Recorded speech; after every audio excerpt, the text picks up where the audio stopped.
Hello guys, आपका मेरे channel smart study में स्वागत है। आज हम शिक्षा निदेशालय की तरफ से दी जाने वाली कार्यपत्रक नंबर 35 करेंगे, जो कि क्लास 8 की है और विषय है हिंदी। ये वर्कशीट 7 दिसंबर 2021 की है। तो आइए शुरू करते हैं आज की वर्कशीट। आज हम अपनी पाठ्य पुस्तक वसंत के पाठ अकबरी लोटा लेखक अन्नपूर्णानंद वर्मा के पहले भाग पर चर्चा करेंगे। इस पाठ को आप अपनी एक ही बार अपनी पाठ्य पुस्तक से पूरी तरह से पढ़ सकते हैं। देखो क्या कहा जा रहा है, आज हम एक नया चैप्टर शुरू कर रहे हैं, अकबरी लोटा। ठीक है, और ये अगर आपको पूरा चैप्टर रीड करना है तो आप एक ही बारी में अपनी जो बुक है आपके पास में, जो पुस्तक है उसमें से कर लीजिएगा, वरना वर्कशीट में हम थोड़े थोड़े अंश इसके रीड करेंगे। देखो क्या कहा गया, एक इंटरेस्टिंग स्टोरी है इसमें। देखो क्या कहा गया, लाला झाऊलाल को खाने पीने की कमी नहीं थी। काशी के ठठेरी बाजार में मकान था। नीचे की दुकान में 100 रुपये मासिक के करीब किराया उतर आता था। अच्छा खाते थे, अच्छा पहनते थे, पर 250 रुपये तो एक साथ आंख सेकने को भी न मिलते थे। देखो क्या कह रहे हैं कि जो लाला झाऊलाल उनको खाने पीने की वैसी कोई कमी नहीं थी। अच्छे थे, ठठेरी मतलब अच्छा मकान था उनका, अच्छे तरीके से रहते थे, और किराए का मकान भी था, किराया भी आ जाता था। अच्छे खाते थे, अच्छे पीते थे, लेकिन मतलब 250 रुपये उनके आंख से नहीं सेकने को मिलते थे। मतलब कि वो जल्दी से पैसे देते नहीं थे, थोड़े कंजूस थे। इसीलिए जब उनकी पत्नी ने एक दिन एकाएक 250 रुपये की मांग की, तब उनका जी एक बार जोर से सनसनाया और फिर बैठ गया। और कंजूस तो मतलब थोड़े पैसे के ना वैसे अच्छे थे खाने पीने में, लेकिन ऐसे नहीं था कि उनके पास बहुत ज़्यादा वो एकदम से कोई 250 रुपये मांग ले। मतलब ये स्टोरी है बहुत पहले की, तब 250 रुपये की बहुत ज़्यादा वैल्यू हुआ करती थी, तब की है। तो एक बार उनकी पत्नी ने एकाएक उनसे कहा कि 250 रुपये की मांग करी। तब ये सुनकर वो एकदम से घबरा गए, सनसना गए, और उनका दिल बैठ गया। उनकी यह दशा देखकर पत्नी ने कहा, डरिए मत, आप देने में असमर्थ है तो मैं अपने भाई से मांग लूंगी। अब उनकी पत्नी ने उनकी ये हालत देखी तो उन्होंने कहा, भी डरो मत, कोई बात नहीं, अगर 250 रुपये आपके पास में नहीं है तो मैं अपने भाई से मांग लूंगी। लाला झाऊलाल तिल मिला उठे। अब उनको गुस्सा आ गया, भाई भाई से क्यों मांग लेगी, मैं दूंगा ना। उन्होंने रोब के साथ कहा, अजी हटो, 250 रुपये के लिए भाई से भीख मांगोगी, मुझसे ले लेना। अब उन्होंने क्या कहा, भाई 250 रुपये के लिए क्या तुम भीख मांगोगी, मैं दे दूंगा तुम्हें, लेकिन मुझे इसी जिंदगी में चाहिए, इसी आज अजी इसी हफ्ते ले लेना। अब वो कह रही है कि भाई मुझे इसी जिंदगी में चाहिए, ऐसे नहीं कि तुम मुझे बाद में देते रहोगे। तब लाला जवाहरलाल कहते हैं, कोई नहीं, तुम मतलब इसी हफ्ते ले लेना मुझसे। अब देखो आगे क्या कहा गया है, सप्ताह से आपका तात्पर्य 7 दिन से है ना, 7 वर्ष से तो नहीं। लाला झाऊलाल ने, अब देखो यहाँ पे जो उनकी वाइफ है थोड़ा टोन मारते हुए कह रही है कि भाई सप्ताह का मीनिंग क्या है तुम्हारे लिए, 7 दिन ही है या 7 वर्ष है। लाला झाऊलाल ने रोब के साथ खड़े होते हुए कहा, आज से 7वें दिन मुझसे 250 रुपये ले लेना। अब उन्होंने क्या कहा, भी आज से जो 7वां दिन आएगा ना, उस दिन तुम मुझसे 250 रुपये ले लेना। लेकिन जब 4 दिन त्यों जो में यूं बीत गए और रुपए का कोई प्रबंध न हो सका, तब उन्हें चिंता होने लगी। अब उन्होंने कह तो दिया कि भाई 250 रुपये ले लेना, लेकिन 4 दिन बीत गए, अभी तक 250 रुपये का प्रबंध ही नहीं हो पाया, मिल ही नहीं पाए। अब उनको क्या हुई, जो लाला झाऊलाल थे उनको थोड़ी थोड़ी चिंता होनी शुरू हो गई।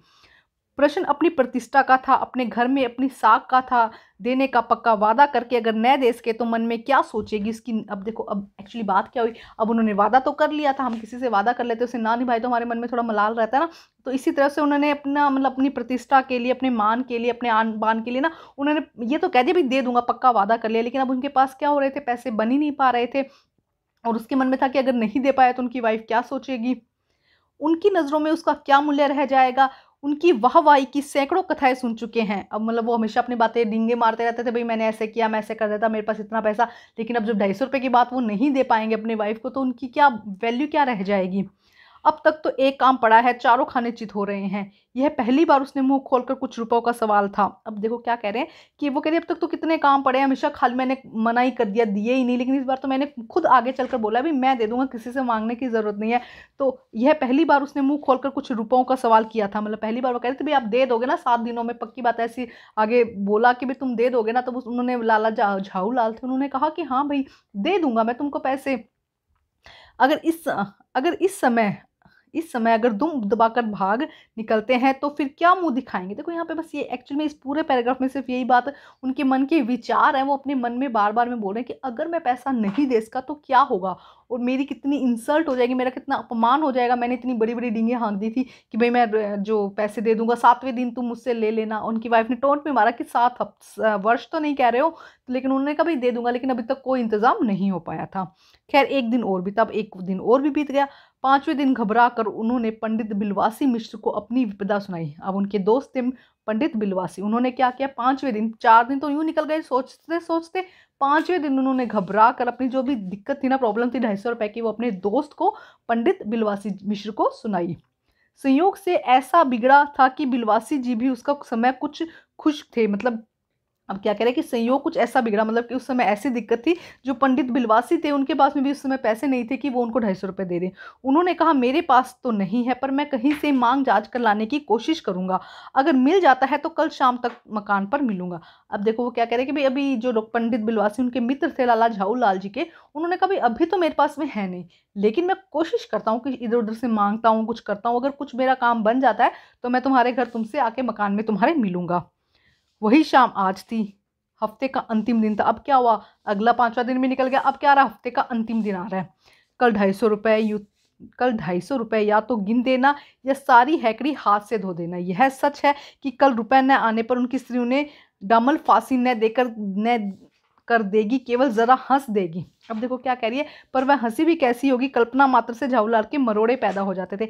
अब मतलब वो भी दिन निकल गया था। अब कौन सा दिन था, हफ्ते का अंतिम दिन आने वाला था। अब लाला झाऊलाल के मन में बहुत ही ज़्यादा टेंशन हो रही थी कि अगर ना दे पाई तो, हालांकि वो कुछ कहेगी नहीं, फांसी तो चढ़ाएगी नहीं ना, लेकिन वो एक मुस्कुरा देगी, एक अपमान हो जाएगा लाला झाऊलाल का। तो यही सोच के उनके पेट में मरोड़े आ रहे थे, बार बार टेंशन हो रही थी कि क्या करूँ क्या करूँ, पैसों का प्रबंध कैसे करूँ। हालांकि उन्होंने अपने दोस्त को भी बोला हुआ था कि आप पैसों का प्रबंध करो, लेकिन नहीं हुआ था अभी तक। तो इसी टेंशन में वो पूरा मतलब थे। अब हम आगे देखेंगे, आगे की जो वर्कशीट रहेगी, क्या लाला झाऊलाल ने पैसे का इंतजाम किया, और अगर किया तो किस तरह से किया। तो बहुत इंटरेस्टिंग चैप्टर है, हम इसे आगे देखेंगे। आप अगर वो इस इंटरेस्ट को खत्म करना चाहते हैं तो आज ही इस चैप्टर को रीड कर लीजिए, आपको पता चल जाएगा। नहीं तो नेक्स्ट वर्कशीट आएगी तब हम देखेंगे। अब इस क्वेश्चन जो वर्कशीट है उससे रिलेटेड क्वेश्चन आंसर है जिन्हें हम सॉल्व करते हैं। देखो क्या कहा गया है कि आशा है कि पाठ को पढ़कर आपको मजा आया होगा। आइए कुछ प्रश्नों को सॉल्व करते हैं। प्रश्न नंबर 1, लाला झाऊलाल का मकान किस बाजार में था, बताओ। खजूरी, मल्हाई, अनकास या ठठेरी के बाजार में। तो अभी हमने पढ़ा था ठठेरी के बाजार में था। क्वेश्चन नंबर 2 देखिए, लाला झाऊलाल की पत्नी ने कितने रुपए की मांग की थी, कितने रुपए की मांग की थी, 250 रुपए की। अभी हम पढ़े ना, तो घ आंसर यहाँ पे सही हो जाएगा 250 रुपए। प्रश्न नंबर 3, लाला झाऊलाल की मदद किससे मदद की उम्मीद की, कौन था जिससे वो सोच रहे थे, उनके दोस्त का नाम क्या था, अभी हमने पढ़ा था पंडित बिलवासी मिश्र। तो घ आंसर यहाँ पे सही हो जाएगा, वो उनके दोस्त थे जिन्होंने उनसे पैसों की मांग की थी, या उन्होंने लगा था कि शायद वो उनकी हेल्प कर देंगे। प्रश्न नंबर 4 देखिए, दुम दबाकर निकल भागना से क्या तात्पर्य है, इस मुहावरे का वाक्य में प्रयोग कीजिए। ओके, प्रश्न नंबर 5 भी देखते हैं, पत्नी की हंसी की कल्पना मात्र से झाऊलाल के पेट में मरोड़े क्यों क्यों हो जाते थे, कि उनको लगता था कि अगर पत्नी हंसेगी तो एक्चुअली क्या है, मजाक हो जाएगा ना, वो एक उनका अपमान हो जाएगा, जिसकी वजह से उनके पेट पे मरोड़े उड़ जाते थे। तो आइए करते हैं प्रश्न नंबर 4 और 5। तो देखते हैं प्रश्न नंबर 4, दुम दबाकर निकल भागना से क्या तात्पर्य है, इस मुहावरे का वाक्य में प्रयोग कीजिए। दुम दबाकर भाग निकलने का मतलब धीरे से भाग जाना है, मतलब चुपके से भाग जाना है। अब इसका वाक्य प्रयोग देखो क्या है, शेर को देखते ही लोमड़ी दुम दबाकर भाग गई। दोबारा देखो, दुम दबाकर भाग जाने का मतलब क्या है, धीरे से भाग जाना, और शेर को देखते ही लोमड़ी दुम दबाकर भाग गई।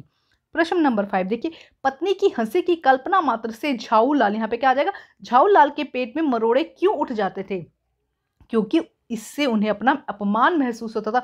उन्हें क्या लगता था कि ये तो उनके लिए अपमान की बात है ना, उनका अपमान हो जाएगा इससे। तो क्यों मरोड़े उठ जाते थे, क्योंकि इस बात से उन्हें अपना अपमान महसूस होता था, अपना इंसल्ट फील होती थी कि मैंने मेरे वाइफ से प्रॉमिस किया और मैं उसे निभा नहीं पाया। अब देखते हैं आगे की गतिविधि। अब देखते हैं हम इस गतिविधि में क्या दिया गया है।